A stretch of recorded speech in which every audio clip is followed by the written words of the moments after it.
So, welcome back to Disaster Central, everybody. Let's get to it, because you're gonna get some. You don't have to subscribe or like. Governor SKizzle here, ready to take the matter in his own hands, because we also got body language experts analyzing the crap out of what just happened with Trump and Putin. We got B-2 flying, you know, the bunker buster, double penetration, pause. Yeah, B-2 flying on top of Putin's head. You cannot, yeah, guys, I cannot compute it, man, but it's real. Roll it.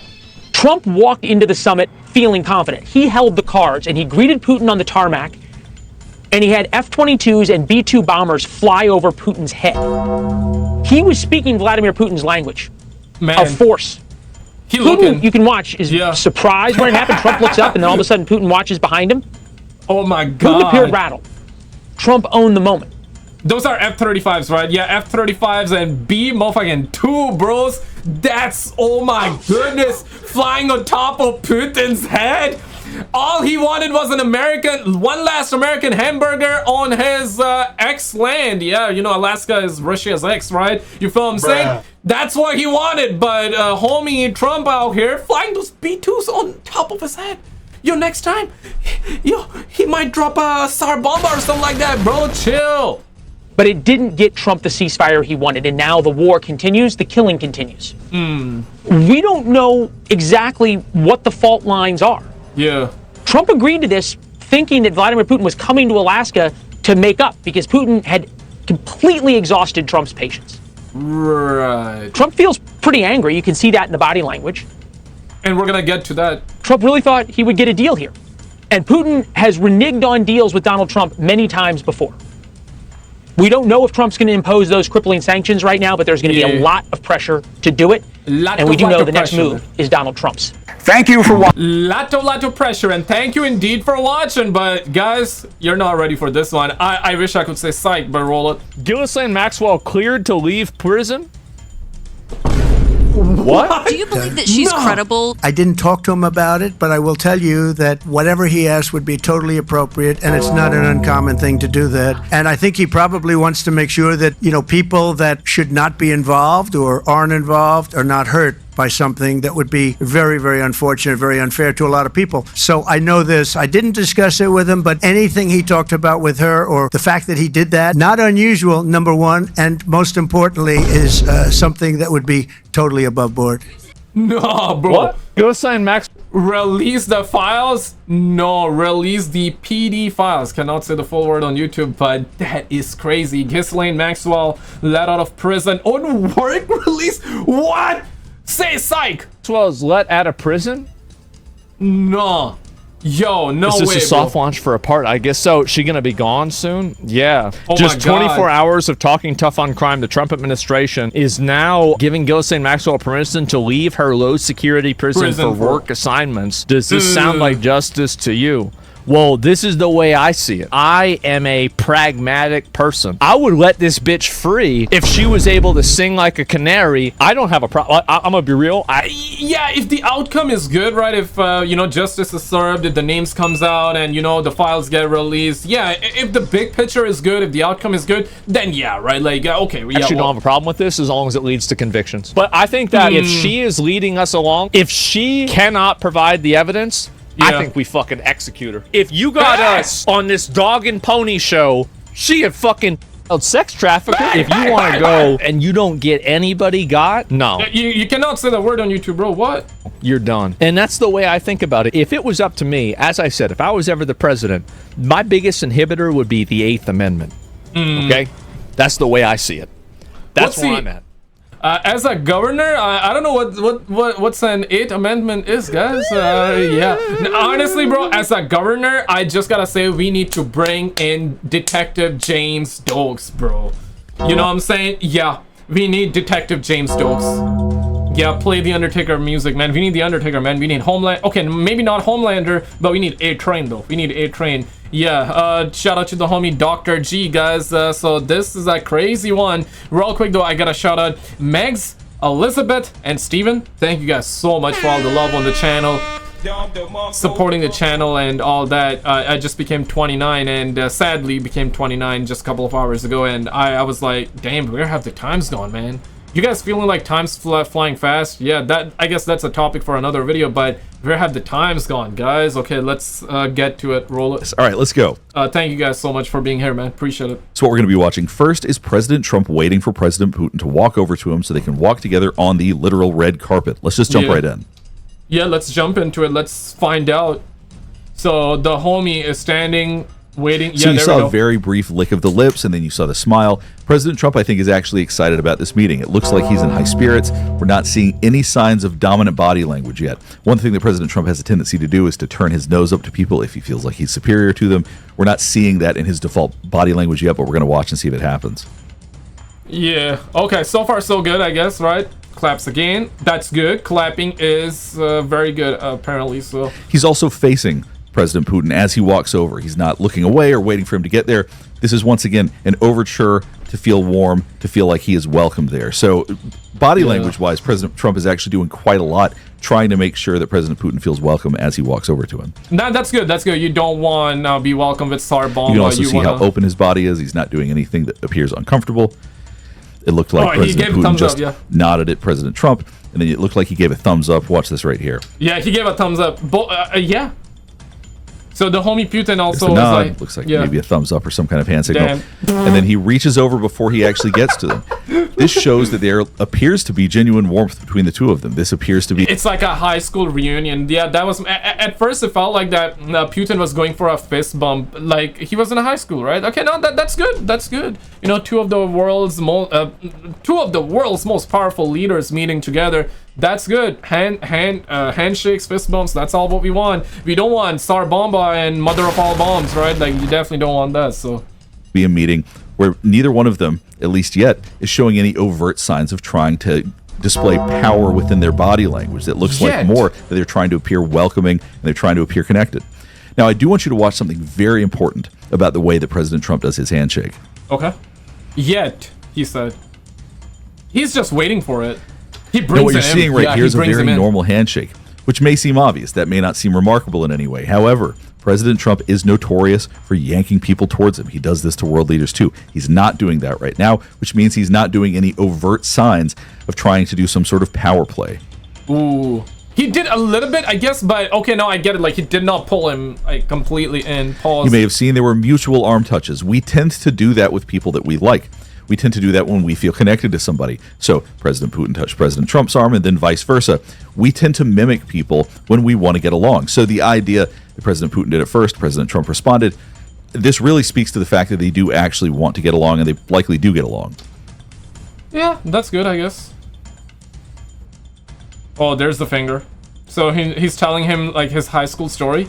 Oh, and you're seeing what appears to be two very genuine smiles. It's a very interesting dynamic between the two of them because neither one of them has done any overt signs of being the one that's in power, so to speak. So that's very interesting. Right. He's saluting. I guess he's just looking for one hamburger, you know, on his ex land. Both have a similar rhythm and cadence to the way that they're walking. All of that seems very normal. When they're speaking, both of them are using their hands a little bit to emphasize. Yeah, and there he was watching the B-2s fly. He was like, yo, man, please don't execute me. Continued signs that he wants to get along. Having more physical touch is a way to connect with people. So the idea that President Trump is very genuinely trying to connect with President Putin right now seems very, very obvious. Yeah, I mean, Pedro Pascal would definitely agree, like, more touch is better. Yeah. What did he say? So obviously he don't understand English. Yeah, he pretends to not understand English, but he understands. Signaled that he couldn't hear what was being said. I'd seen pundits talking about that he looked uncomfortable, but he doesn't look uncomfortable to me. I just think he has no real reaction to it. He's basically just saying and signaling, I'm not going to answer your questions or I'm not going to respond. I don't know how proficient his English is. So obviously he could hear the word Ukraine, but I'm not even sure that he could fully understand what was being said. Yeah, oh no, I do not understand when you say Ukraine in English. You got to say it in Russian. But Dmitry, bring in the potatoes right now. We need the potatoes, man. I love the Russian accent, by the way. Yeah, the Russian accent, love it. It's one of my favorite. I also like the Jamaican accent as well. Bumbleclad, brother. Yeah, so Bumbleclad. Yeah, Jamaican accent, one of the best. Russian accent, one of the best. Love it, man. But point being, there was no sign of discomfort when that was said by the reporter. He just seemed indifferent. And as you can see, after They're that was said, chesting up, President Trump leans over, starts smiling, wants to make sure that he can maintain this connection, and then they're just going to move on. Yeah. Oh no. I mean that's good. Oh yes. Moving on is good. Yeah, not now, man. Not now. And if you watch President Trump's mouth right here, this is a look of disapproval. He doesn't like the journalists calling out questions like this. Yeah, not now. Right there, a look of disapproval. He's frustrated by what's going on right now. I wonder if we can find out through captions what did he say. They're just going to move on. President, how can the U.S. Okay, nah, the captions couldn't figure out everything. No.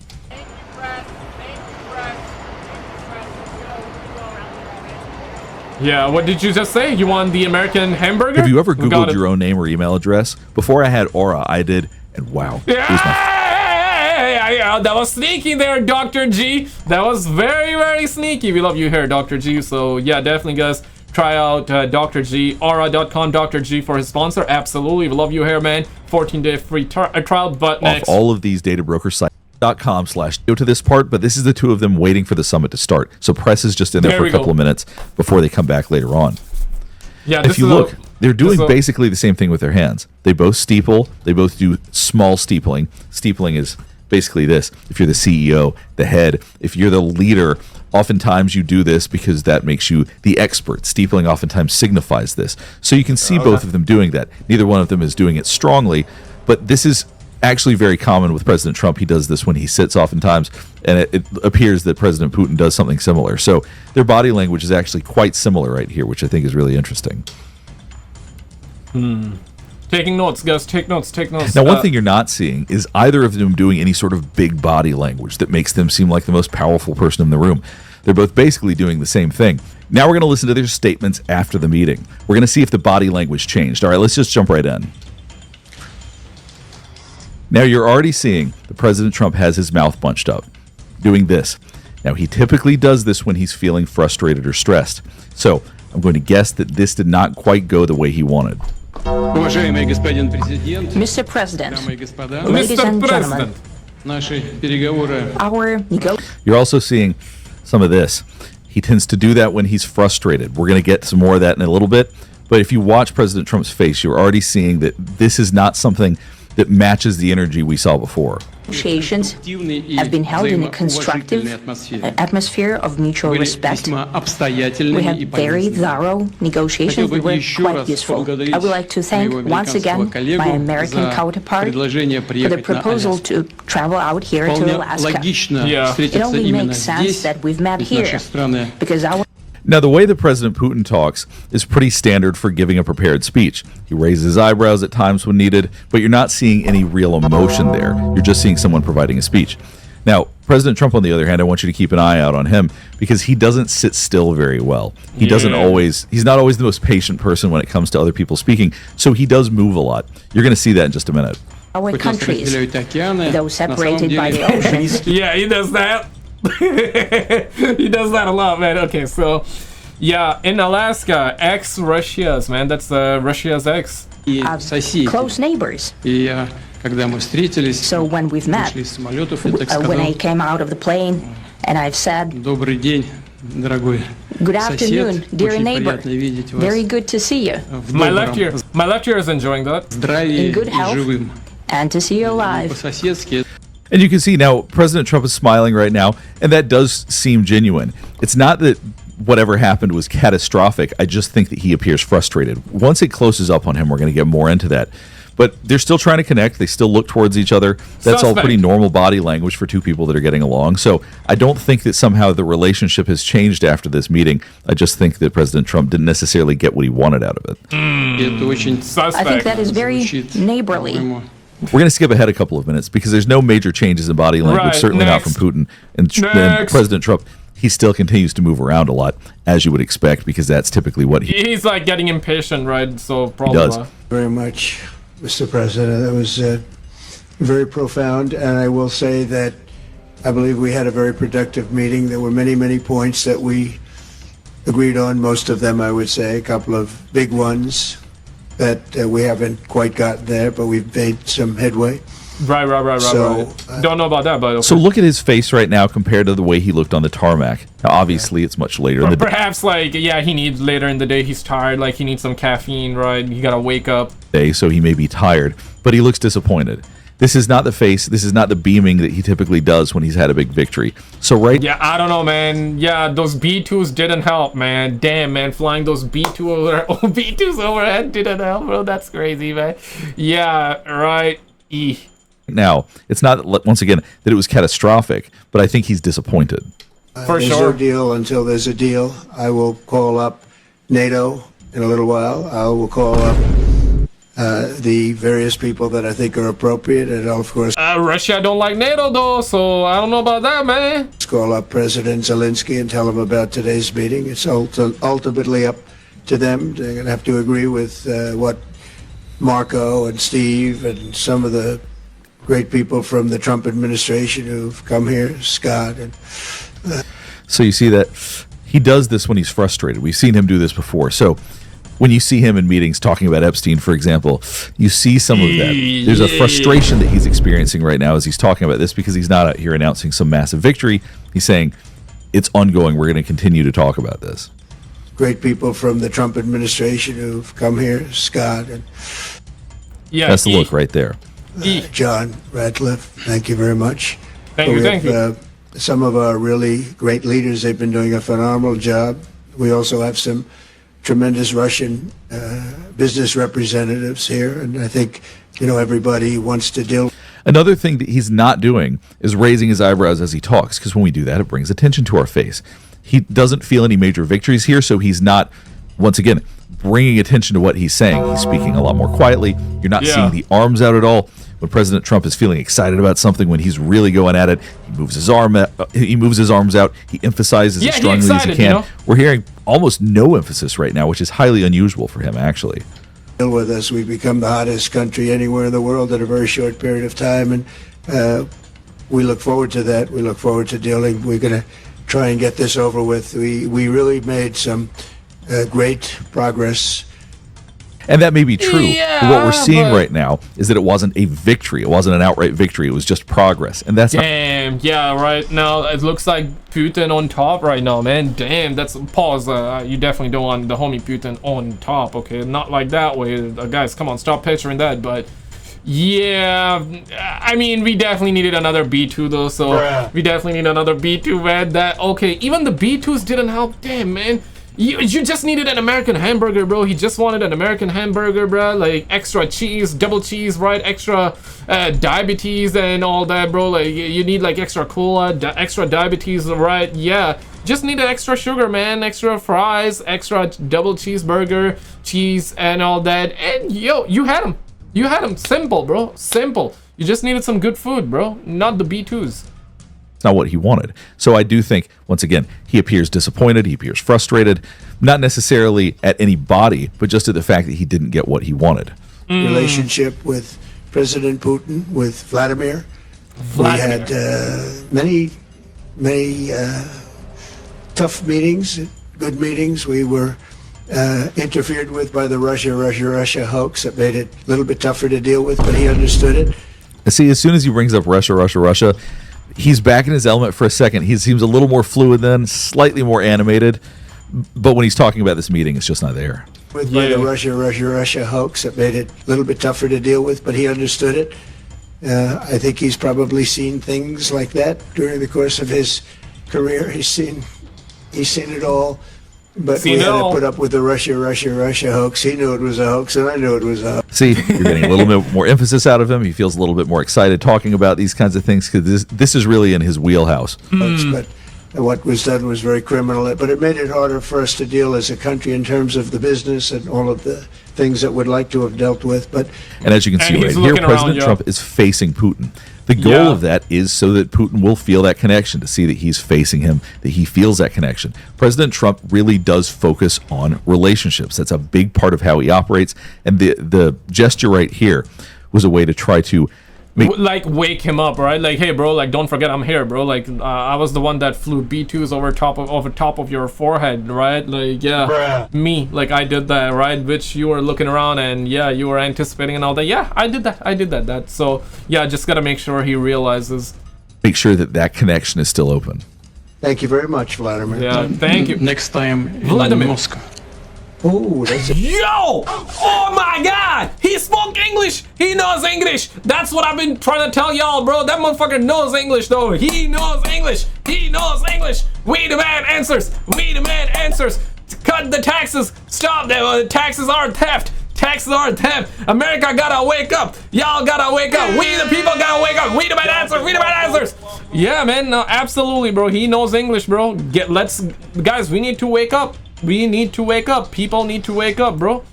It's an interesting one. I don't know. I'll get a little heat on that one, but I could see it possibly happening. Thank you very much. But he got a question, though. Vladimir. And thank you all. Thank you.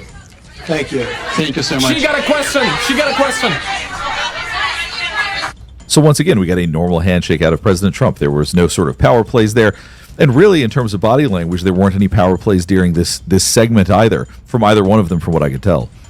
Thank you. Thank you so much. Yeah, got a question. I got a question.